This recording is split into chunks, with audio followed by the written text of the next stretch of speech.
say, well, I'm just going to skip ahead to what I know the solution is because I just made it up, right? So we're not going to do that. I'm going to go step by step through all the, if you wanted to take as long as possible, what you would do. All right? So first thing I would do is try to figure out whether I have a client or a server problem. So client would be my first machine, 101.117. The server would be that remote machine. So to do that, I would do a quick test. Again, favorite quick test. I would test from another machine on the same network. So Web 1's down for me. Let's go to my buddy's machine in the cube next door. It's Web 1 down for you too. You know.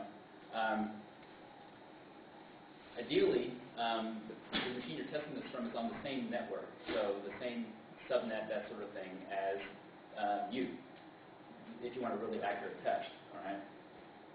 If your buddy has the same problem as you do, I'm talking about network problems. If your buddy has the same network problem as you do, then it's probably the issue is probably with the network or the actual remote server. All right.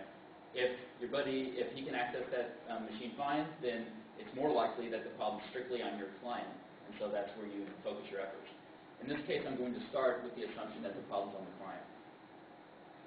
All right, this is a pretty crucial first step. Is it plugged in?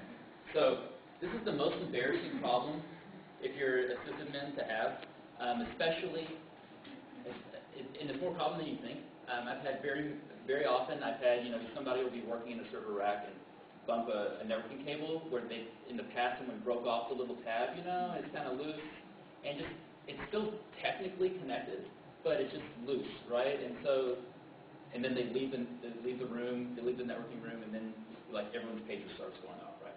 It's more common than you think.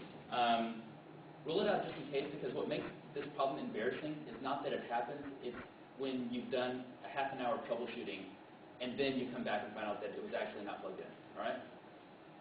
So let's walk through how to solve this problem. One, either physically inspect the cable if you happen to be near that machine. Look if it's a networking cable, for instance, check, usually they have a link light that will, like a green light that will be on if it's connected. So look at that.